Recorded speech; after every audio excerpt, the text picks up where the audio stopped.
Work trip photos showed him with best friend in romantic pose. Everyone says I'm overreacting for divorce. I am Sarah, 32 female, and my soon-to-be ex-husband is Mark, 35 male. We have been married for 5 years, together for 7. Up until last week, I genuinely thought we had a good marriage. Sure, we had our ups and downs, like any couple, but overall, I felt like we were happy and in love. We had built a comfortable life together in our suburban home, complete with a golden retriever named Max and dreams of starting a family in the next year or two. My best friend, and I mean truly my best friend since college, is also named Sarah, also 32 female. It is a little confusing having 2 Sarahs in my life, but we always managed. My Sarah, let's call her Sarah Miller to differentiate, has been my rock for years. We have been through thick and thin together, from terrible roommates in college to navigating our careers and relationships. She is the kind of friend who knows me better than I know myself, and I always valued her honesty and support. She has always been there for me, through every major life event and minor crisis. I genuinely considered her family. Mark and Sarah Miller also got along really well. In fact, I was always so grateful that my 2 favorite people in the world connected so easily. We would often have dinners together, go on weekend trips, and just generally hang out as a trio. There was never any awkwardness, any tension, just easygoing friendship and laughter. Looking back, I feel like such an idiot. A complete and utter fool. Last week, Mark told me he had to go to Miami for a work conference. He is in sales, and these conferences are pretty standard, usually a couple of times a year. I didn't think anything of it. He packed his bags, kissed me goodbye, and headed off to the airport. He promised to call me every night and send me pictures of the conference. I know, pictures of a conference sound boring, but it's just something we do to stay connected when one of us is traveling. The first couple of days went by normally. Mark called me in the evenings, told me about the speakers, the networking events, the fancy dinners. He sounded tired but positive. He sent me a few pictures of the hotel lobby, the conference hall, and a group photo of some people at a networking event. Everything seemed perfectly normal, until Wednesday. On Wednesday afternoon, I got a text from Mark with a new batch of photos. He texted, having a great time at the conference. Miami is beautiful. I scrolled through the pictures. There were a few more of the conference hall, another group photo, and then a couple of pictures of him outside, near what looked like a beach. It was sunny and bright in the photos, and Mark was smiling. In one photo, he was standing in front of some palm trees, giving a thumbs up. In another, he was holding a drink that looked suspiciously like a margarita. Okay, maybe not all work and no play, I chuckled to myself. But then I looked closer at the background of the margarita photo. Something caught my eye. It was a woman's hand resting on Mark's arm, a woman's hand with a distinctive silver ring on her index finger. A ring that looked very, very familiar. My heart started to pound in my chest. I zoomed in on the photo, my fingers trembling slightly. The hand was definitely on Mark's arm, and the silver ring, it was Sarah Miller's. I would recognize that ring anywhere. She bought it on our college trip to Mexico, and she wears it every single day. My mind started racing. What was Sarah Miller's hand doing on Mark's arm in Miami? She wasn't supposed to be in Miami. She had told me she was going to visit her sister in Chicago this week. Chicago, not Miami. And why would she be at Mark's work conference? She works in marketing, not sales. None of this made any sense. Or maybe it made perfect, horrifying sense. I scrolled back through the other photos, my eyes scanning every detail. In the palm tree photo, I noticed a sliver of blonde hair peeking out from behind Mark's shoulder. Blonde hair, just like Sarah Miller's. In the group photos, I started looking for her face, scanning every person in the background. And then I saw her. In the corner of one of the group shots, partially obscured by another person, was Sarah Miller. Her face was turned slightly away from the camera, but it was definitely her.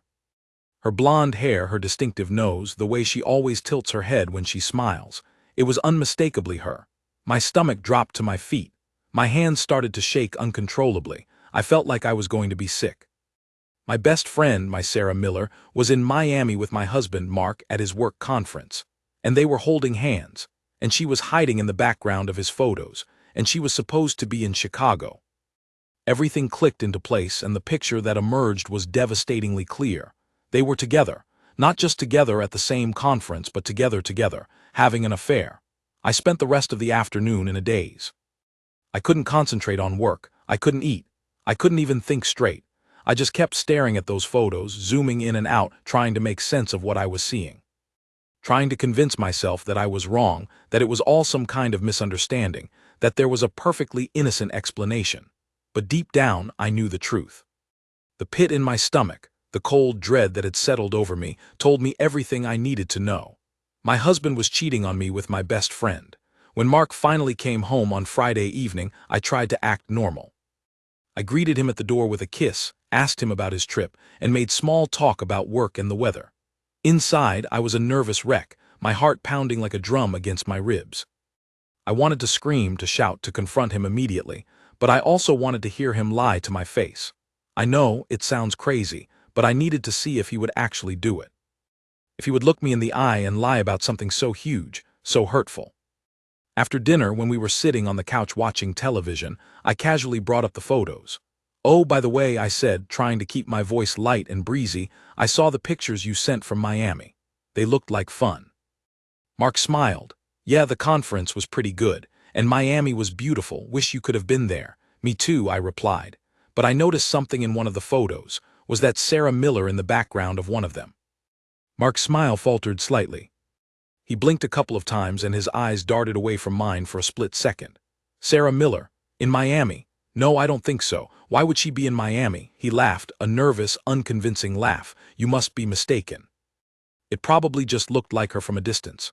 "No, Mark," I said, my voice hardening slightly. "It was definitely her. I saw her hair, her face, even her ring. Sarah Miller was in Miami with you, wasn't she?" He shifted uncomfortably on the couch, avoiding my gaze.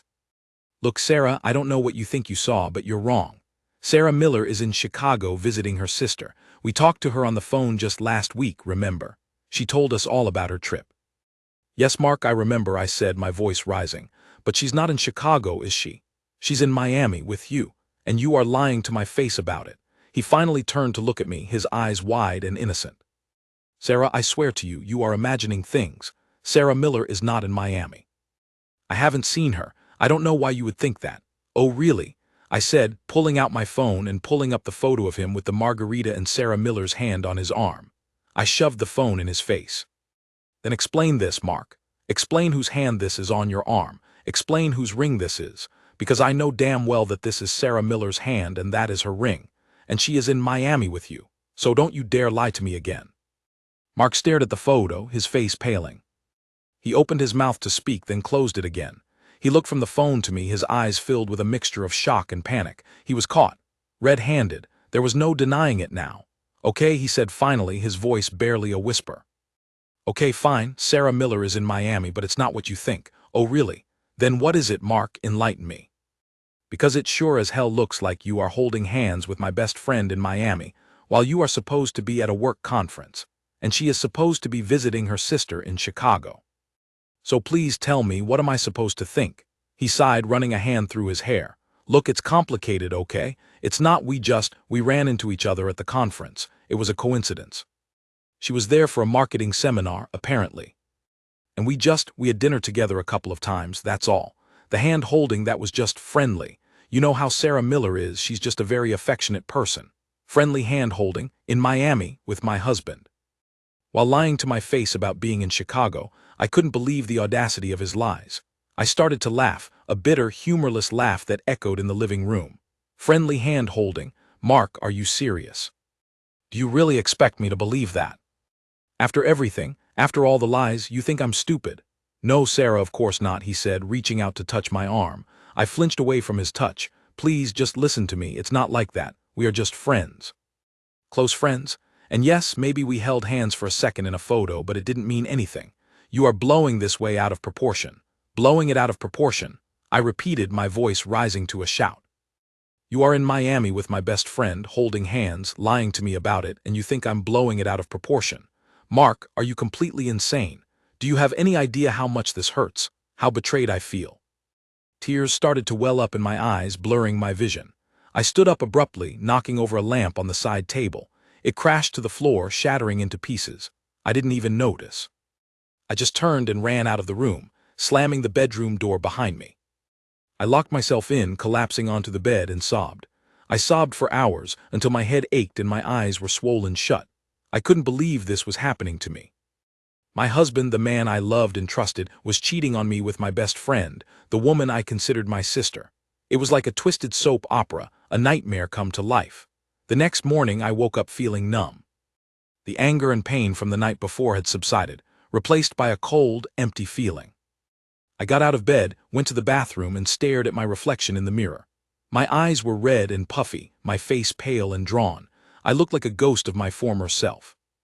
I splashed some cold water on my face, trying to wake myself up, to clear my head, to figure out what to do next.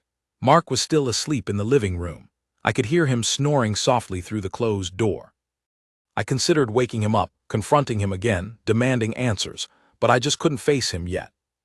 I needed time to process everything, to gather my thoughts, to decide what I wanted to do. I went downstairs, made myself a cup of coffee, and sat at the kitchen table. Max, our golden retriever, came over and nudged my hand with his wet nose, sensing my distress. I stroked his soft fur, finding a small measure of comfort in his presence. At least Max was loyal. At least Max wouldn't betray me. As I sat there, sipping my coffee and petting Max, my phone buzzed with a text message. It was from Sarah Miller. My stomach clenched. I almost didn't want to open it, but curiosity got the better of me. I unlocked my phone and read the message. It said, "Hey Sarah, just wanted to check in and see how you are doing. Haven't heard from you in a while. Everything okay?" I stared at the message, my blood boiling. Everything okay? Was she serious? She was in Miami with my husband, probably sleeping with him, and she was texting me, asking if everything was okay. The nerve of this woman. The absolute gall. I typed out a reply, my fingers trembling with rage. "Everything is definitely not okay, Sarah Miller. I know you were in Miami with Mark. I saw the photos, don't even try to deny it. You have betrayed me in the worst possible way. I never want to speak to you again." I hit send, then threw my phone onto the table, feeling a small sense of satisfaction. At least I had told her off. At least she knew that I knew. A few minutes later, my phone buzzed again. It was a reply from Sarah Miller. "Sarah, I don't know what you're talking about. I am in Chicago with my sister. You must be mistaken. Please call me so we can talk about this." Mistaken? Mistaken? Was she still trying to lie? Even after I had called her out, even after I had seen the photos with my own eyes, this was beyond ridiculous. This was insulting.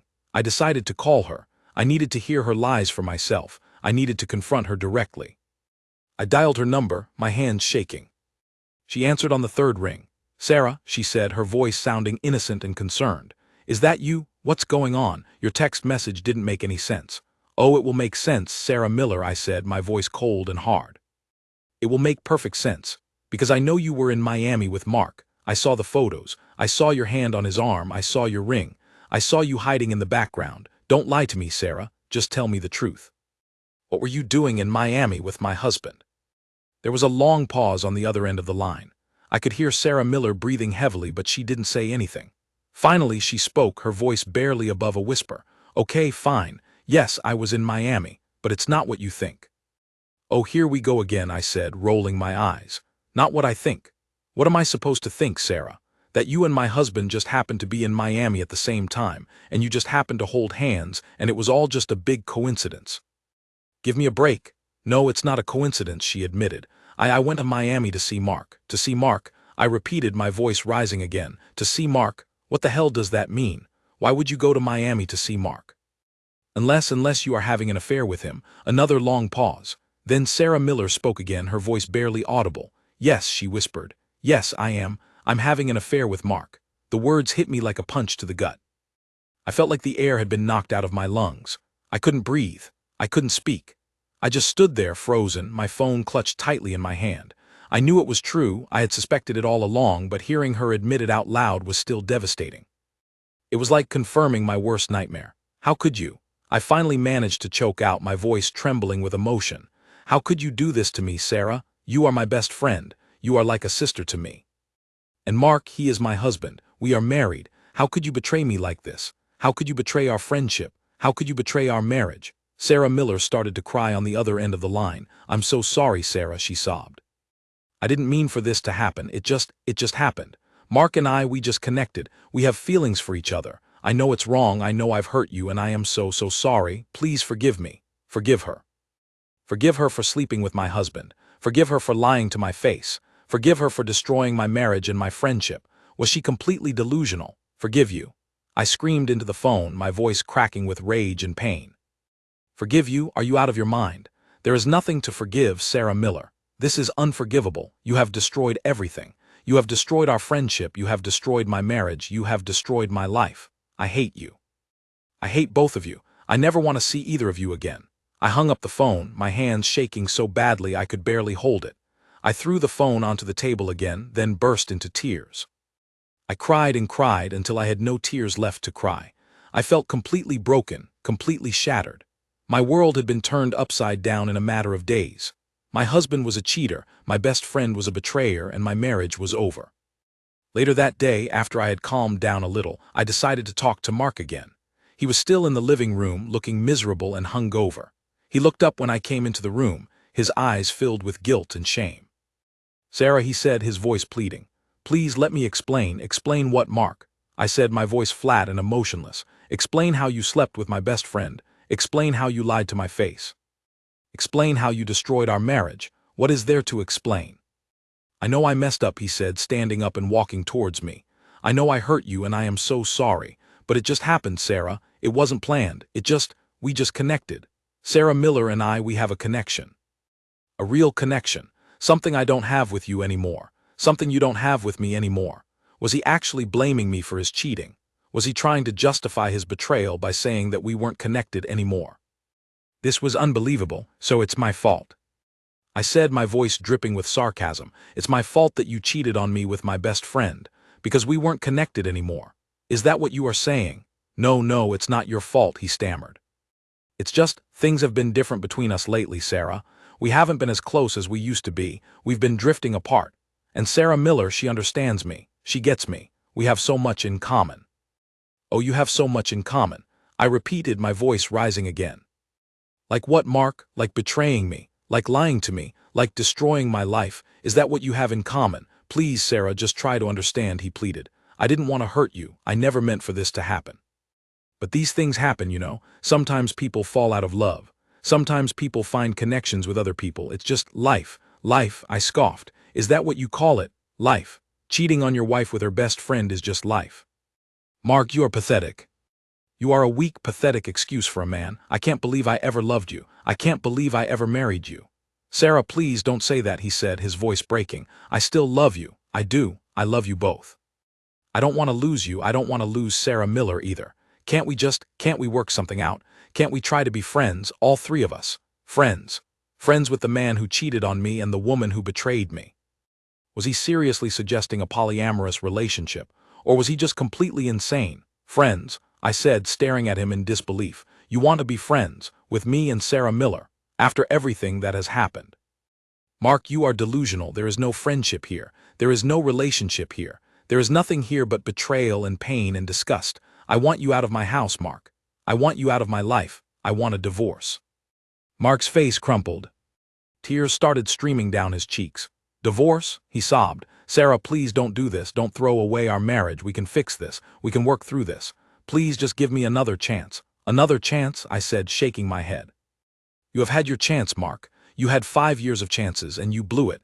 You threw it all away for a cheap affair with my best friend. There are no more chances, Mark. It's over. Get out." I pointed to the door, my hand trembling. Mark stood there for a moment, tears streaming down his face, then he turned and walked out of the house. He didn't say another word. He just left, and I watched him go, feeling a strange mixture of relief and sadness. Relief that he was finally gone, sadness for the marriage that was now over, for the life we had built together that was now shattered into pieces. The aftermath of the breakup was messy and painful. I told my family and friends what had happened, and their reactions were mixed, to say the least. Some of them were supportive, horrified by Mark and Sarah Miller's betrayal, and offered me comfort and sympathy. But others sided with Mark and Sarah Miller. My parents in particular were incredibly unsupportive. They had always loved Mark, considered him like a son, and they couldn't believe that he would do something like this. They kept making excuses for him, saying that he must have been going through a difficult time, that I must have driven him to it, that I should forgive him and try to work things out. "Sarah, marriage is hard work," my mother said to me on the phone. "You can't just throw it away because of one mistake. Everyone makes mistakes. Mark is a good man, he loves you and you love him. You need to forgive him and move on." Don't let this one little thing ruin your marriage. One little thing. Sleeping with my best friend was a little thing. Was my mother completely out of touch with reality? Mom, it's not a little thing, I said, trying to keep my voice calm. He cheated on me with Sarah Miller, my best friend. That's not a mistake, that's a betrayal. A huge betrayal. I can't just forgive that and move on. I don't want to forgive that and move on. I want a divorce. But Sarah, think about everything you will lose, my father chimed in. You have a beautiful home, a comfortable life, a good marriage. Are you really willing to throw all of that away just because of this one incident? Can't you just try to forgive and forget? Forgive and forget. Was that really their advice? To just pretend that nothing had happened, to bury my feelings, to stay married to a cheater. I couldn't believe my own parents were telling me this. No, Dad, I can't forgive and forget, I said, my voice shaking with anger and disappointment. I deserve better than that. I deserve a husband who is loyal and honest, not a cheater and a liar. And I deserve a best friend who is trustworthy and supportive, not a backstabbing betrayer. I'm not going to settle for less. I am getting a divorce. My parents sighed heavily, clearly disappointed in my decision. Well, Sarah, we just want you to be happy, my mother said finally, her voice sounding resigned. But we think you are making a big mistake. You are going to regret this, you know. Mark is a good catch and you are not going to find someone better. Thanks, Mom and Dad. So supportive, so helpful. Some of my friends were equally unhelpful. They kept telling me that I was overreacting, that I was being too dramatic, that I should just calm down and think things through. They said that Mark and Sarah Miller were probably just going through a phase, that it was probably just a drunken mistake, that I should give them both another chance. Sarah, guys make mistakes, one of my friends, Jessica, said to me over coffee. It doesn't mean he doesn't love you. Mark is a good guy and Sarah Miller is your best friend. Don't let this one little thing ruin everything. Just forgive them and move on. It's not worth throwing away your marriage over this. Jessica, are you serious? I said, staring at her in disbelief. One little thing, sleeping with my best friend, is a little thing. Are you completely insane?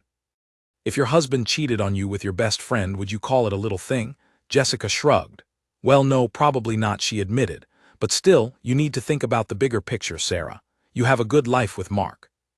You have a comfortable home, a nice dog, a stable relationship. Are you really willing to give all of that up just because of this one mistake? Maybe you should just try to forgive them and move on, for your own sake, for my own sake. By staying in a marriage with a cheater and remaining friends with a betrayer. That was the worst advice I had ever heard. I knew then and there that I couldn't rely on my parents or some of my friends for support. They just didn't get it. They didn't understand the depth of the betrayal, the extent of the hurt, the absolute impossibility of forgiveness. But thankfully, not everyone was unsupportive. Some of my friends, my true friends, were absolutely amazing. They rallied around me, offering me comfort, support, and a shoulder to cry on. They listened to me vent, they took me out to dinner, they helped me pack up Mark's things, they even offered to help me find a lawyer. My friend, Olivia, was particularly helpful. She had gone through a similar situation a few years ago when her husband had cheated on her, and she knew exactly what I was going through. She had been a rock for me, offering me advice, encouragement, and a much-needed dose of reality. Sarah, you are doing the right thing, Olivia said to me firmly. Don't let anyone tell you otherwise. Mark is a cheater, Sarah Miller is a betrayer, and you deserve so much better than both of them. Don't listen to your parents, don't listen to Jessica, don't listen to anyone who tells you to forgive and forget. They don't understand what you are going through. You need to protect yourself, Sarah. You need to get out of this toxic situation and start over. You deserve to be happy, and you are not going to be happy with Mark after this. Trust me, I know. Olivia's words were exactly what I needed to hear. They gave me strength, they gave me confidence, they gave me the reassurance that I was making the right decision.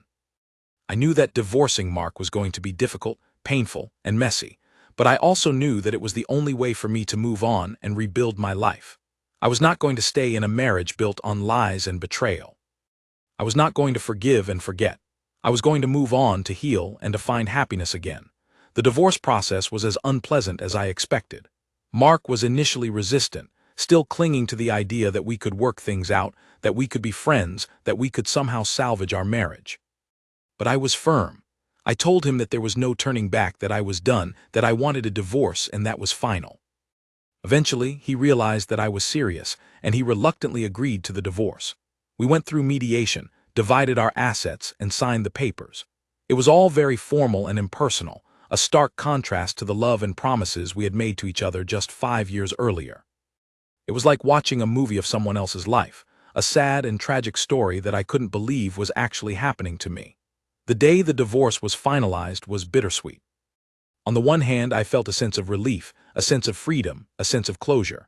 I was finally free from Mark, free from the lies, free from the betrayal. I could finally start to move on with my life. But on the other hand, I also felt a deep sadness, a sense of loss, a sense of grief for the marriage that was over, for the future we had planned together that would never be. It was like closing a chapter of my life, a chapter that had started with so much hope and promise, but had ended in heartbreak and disappointment. It has been 6 months since the divorce was finalized. It hasn't been easy.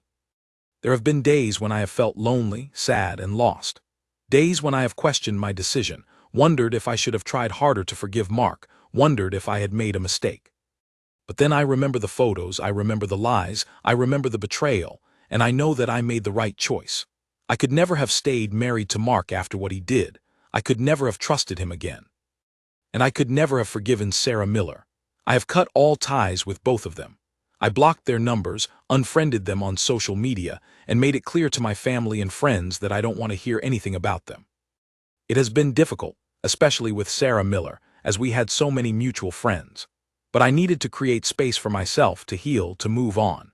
And thankfully, most of my friends have been respectful of my wishes and have supported my decision to cut them out of my life. I am still healing. I am still processing everything that has happened, but I am also moving forward. I have started to focus on myself, on my own happiness, on my own future. I have taken up new hobbies, joined a gym, started volunteering at an animal shelter, and reconnected with old friends. I am slowly but surely rebuilding my life piece by piece. It's not the life I had planned. It's not the life I had imagined for myself, but it's my life, and I am determined to make the best of it. I am determined to be happy again. I am determined to find love again, someday, with someone who truly deserves me, someone who is loyal, honest, and trustworthy. Someone who would never betray me like Mark and Sarah Miller did. So Reddit, AITAH for divorcing my husband after finding out he was cheating on me with my best friend. Everyone around me seems to think I am overreacting, that I should have forgiven them, that I should have tried to work things out. But I just couldn't. I felt completely betrayed, completely heartbroken, and completely done. Did I do the right thing? Am I wrong for feeling this way? What would you have done in my situation? Thank you for watching. If you haven't subscribed yet, please do so and hit the notification bell to stay updated with more shocking real-life stories happening around you.